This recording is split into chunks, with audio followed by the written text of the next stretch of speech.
In the Gospel of Mary Magdalene, one of the texts found at Nag Hammadi that the church tried to destroy, there's a scene that explains why the archons work so hard to remain invisible.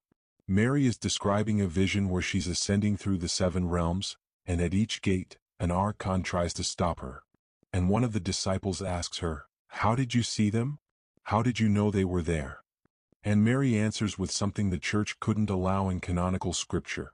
Jesus taught us to open the eyes that see beyond sight. Not spiritual vision, actual seeing, with the physical eyes. Because when you can see them in material form, they lose their primary weapon. The archons' greatest advantage isn't their power. It's their invisibility. They operate in frequencies most humans can't perceive, which means they can attach to your field, influence your thoughts, manipulate your emotions, and you'll never know they're there. You'll think every impulse is yours. Every fear is yours. Every self-sabotaging thought is yours. But the moment you can see them, the moment your physical eyes can perceive the entities operating just outside normal visual range, everything changes. Because you can't be manipulated by what you're watching. You can't be controlled by what you recognize as separate from you. Jesus didn't teach chosen ones to sense archons. He taught them to see archons, with eyes open, in waking consciousness, not in meditation, not in altered states, in ordinary reality, because that's where the archons are, right here, just outside the frequency your eyes were programmed to detect.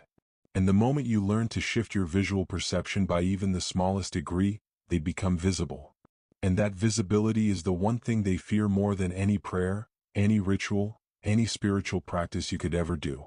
Tonight, you're learning the technique Jesus taught.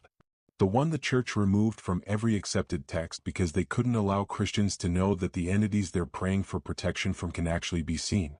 And once you see them, once you've looked directly at an archon with your physical eyes and watched it recoil from being perceived, you'll never question whether this is real again. If you're learning to see the archons tonight, comment, "I see them now, right now." Before I give you the technique, you need to understand why the archons have invested so much energy into staying invisible to human perception. It's not because they're naturally invisible. They're not ghosts. They're not incorporeal spirits. They have form. They exist in dimensions that overlap with material reality. But they operate at frequencies slightly offset from the range human eyes were designed to detect. And that offset is intentional. It's part of the prison design. When the demiurge created the human body, he engineered the eyes to see only a tiny sliver of what's actually here. You can see visible light, the electromagnetic spectrum between about 380 and 700 nanometers. That's it. But reality doesn't stop existing outside that range. Infrared is here. Ultraviolet is here.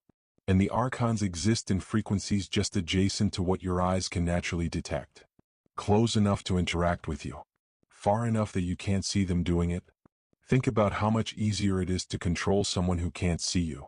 You can stand behind them and whisper thoughts into their mind, and they'll think those thoughts originated with them. You can generate emotions in their field, and they'll believe those emotions are their natural response to situations.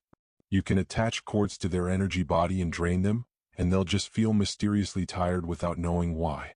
Invisibility isn't just an advantage for the archons. It's the foundation of the entire control system. But here's what the Gnostics discovered and the church tried to bury. The human eye is more flexible than the demiurge intended. Yes, it was designed to see only a narrow band of frequencies. But it can be trained. The mechanism is already there.